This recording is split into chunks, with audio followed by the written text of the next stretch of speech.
ಇದಕ್ಕೆ ಮಾಜಿ ಶಾಸಕರು ಸಪೋರ್ಟ್ ಮಾಡ್ತಿದ್ದಾರಂತೆ. ಯಾರವರು ನೋಡ ಬನ್ನಿ ಬ್ರೇಕಿಂಗ್ ನ್ಯೂಸ್.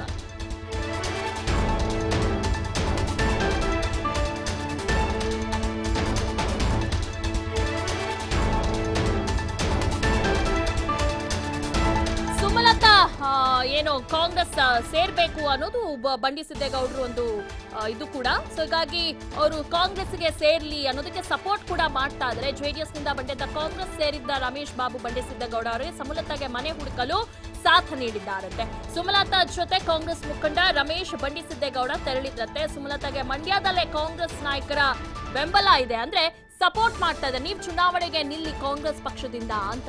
ಅಷ್ಟೆಲ್ಲ ಅವ್ರಿಗೆ ಮನೆ ಹುಡುಕುವಂತ ಪ್ರಯತ್ನಕ್ಕೆ ಇವ್ರು ಸಾಥ್ ನೀಡಿದ್ದಾರಂತೆ. ಕೈ ನಾಯಕರ ಮಾತಿಗೆ ಮಂಡ್ಯ ಕಾಂಗ್ರೆಸ್ ನಾಯಕರು ಬಗ್ತಾ ಇಲ್ಲ. ಯಾಕಂದ್ರೆ ಅವ್ರಿಗೆಲ್ಲರಿಗೂ ಕೂಡ ಸುಮಲತಾ ಅಂಬರೀಶ್ ಅವರು ಸ್ಪರ್ಧೆ ಮಾಡಬೇಕು ಅನ್ನೋದು ಕೈ ನಾಯಕರ ಒಂದು ಆಶೆ. ಹಿರಿಯ ನಾಯಕರು ಬೇಡ, ಅವ್ರಿಗೆ ಸಪೋರ್ಟ್ ಮಾಡಬೇಡಿ ಅನ್ನೋದು ಎಲ್ಲೋ ಒಂದ್ ಕಡೆ ಒಂದ್ ರೀತಿ ಅಸಮಾಧಾನವನ್ನ ವ್ಯಕ್ತಪಡಿಸಿದ್ದಾರಂತೆ. ಸುಮಲತಾ ಅವ್ರಿಗೆ ಟಿಕೆಟ್ ಅನ್ನ ನೀಡಬೇಕು ಮಂಡ್ಯದಿಂದ ಅಂತ.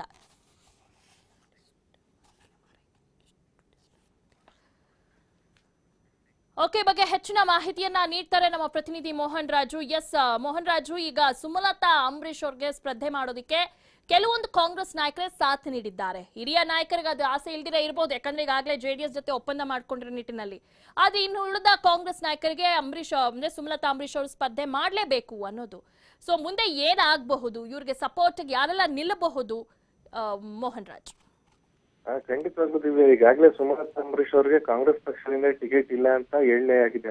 ಮಾಜಿ ಮುಖ್ಯಮಂತ್ರಿ ಸಿದ್ದರಾಮಯ್ಯ ಹಾಗೂ ಸಚಿವ ಡಿ.ಕೆ. ಶಿವಕುಮಾರ್ ಅವರು ಕೂಡ ಈ ಬಗ್ಗೆ ಒಂದು ಸ್ಪಷ್ಟನೆಯನ್ನ ಕೊಟ್ಟಿದ್ದಾರೆ. ಈಗಿದ್ರು ಕೂಡ ಸುಮಲತಾ ಅಂಬರೀಶ್ ಅವರು ಏನು ಮಂಡ್ಯದಲ್ಲಿ ಒಂದು ಪ್ರವಾಸವನ್ನ ಮಾಡ್ತಾ ಇದ್ದಾರೆ, ಅವರಿಗೆ ಒಂದು ಸ್ಥಳೀಯ ಕಾಂಗ್ರೆಸ್ ಮುಖಂಡರ ಜೊತೆಯಲ್ಲಿ ಇದ್ದುಕೊಂಡು ಒಂದು ಶಾಸನ ನಡೆಸಿರ್ತಕ್ಕಂಥದ್ದು. ಇಲ್ಲ ಒಂದ್ ಕಡೆ ಇದು ಜೆಡಿಎಸ್ ನಾಯಕರಿಗೂ ಕೂಡ ಒಂದು ಅಸಮಾಧಾನ ಉಂಟಾಗಿದೆ ಅಂತಾನೆ ಹೇಳ್ಬೋದು.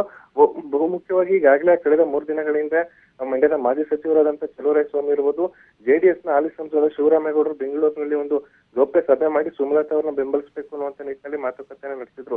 ಇದು ಒಂದು ಕಡೆ ಆದ್ರೆ, ಮತ್ತೊಂದು ಕಡೆ ಮಂಡ್ಯದಲ್ಲಿ ಕೆಪಿಸಿಸಿ ಸದಸ್ಯರಾಗಿರ್ತಕ್ಕಂಥ ಶ್ರೀರಂಗಪಟ್ಟಣ ವ್ಯಾಪ್ತಿಯ ಸಚ್ಚಿದಾನಂದ ಇರ್ಬೋದು, ಕೆಆರ್ ಪೇಟೆಯ ಕಿಕ್ಕೇರಿ ಸುರೇಶ್ ಇರ್ಬೋದು, ಹೀಗೆ ಹಲವು ನಾಯಕರುಗಳು ಕೂಡ ಈಗಾಗಲೇ ಸುಮಲತಾ ಅವರ ಪರ ನಿಂತ್ಕೊಂಡು ಒಂದು ಪ್ರಚಾರ ಕಾರ್ಯದಲ್ಲಿ ತೊಡಗಿಕೊಳ್ತಿದ್ದಾರೆ. ನಿನ್ನೆಷ್ಟೇ ಸುಮಲತಾ ಅವರು ತಮ್ಮ ಒಂದು ನೂತನ ಒಂದು ಮನೆಯನ್ನ ನೋಡೋದಕ್ಕೆ ಹೋಗಿದ್ದಂತ ಸಂದರ್ಭದಲ್ಲಿ ಶ್ರೀರಂಗಪಟ್ಟಣ ಕ್ಷೇತ್ರದ ಮಾಜಿ ಶಾಸಕರಾದಂತ ರಮೇಶ್ ಬಂಡಿ ಸಿದ್ದೇಗೌಡರು ಕೂಡ ಜೊತೆಯಲ್ಲಿದ್ರು. ಈಗಾಗಲೇ ಸಚಿವ ಡಿ.ಕೆ. ಶಿವಕುಮಾರ್ ಅವರು ಯಾರು ಕೂಡ ಸುಮಲತಾ ಅವರ ಜೊತೆ ಹೋಗಬಾರದು ಅನ್ನುವಂತ ನಿಟ್ಟಿನಲ್ಲಿ ಕಾಂಗ್ರೆಸ್ ಮುಖಂಡರಿಗೆ ಒಂದು ಸೂಚನೆಯನ್ನು ಕೊಟ್ಟಿದ್ರು ಕೂಡ ಡಿ.ಕೆ.ಶಿ ಮತ್ತಿಗೆ ಯಾರು ಕೂಡ ಒಂದು ಬೆಲೆಯನ್ನ ಕೊಡ್ತಾ ಇಲ್ಲ ಅಂತ ಹೇಳಲಾಗ್ತಾ ಇದೆ. ಈ ನಿಟ್ಟಿನಲ್ಲಿ ಮುಂದೆ ಕಾಂಗ್ರೆಸ್ ಪಕ್ಷ ಈ ನಾಯಕರುಗಳ ವಿರುದ್ಧ ಏನಾದ್ರು ಕ್ರಮ ತೆಗೆದುಕೊಳ್ಳುತ್ತಾ ಅನ್ನುವಂಥದ್ದನ್ನ ಕಾದ್ ನೋಡ್ಬೇಕಾಗಿದೆ ದಿವ್ಯಾ. ಓಕೆ ಮೋಹನ್ ರಾಜ್.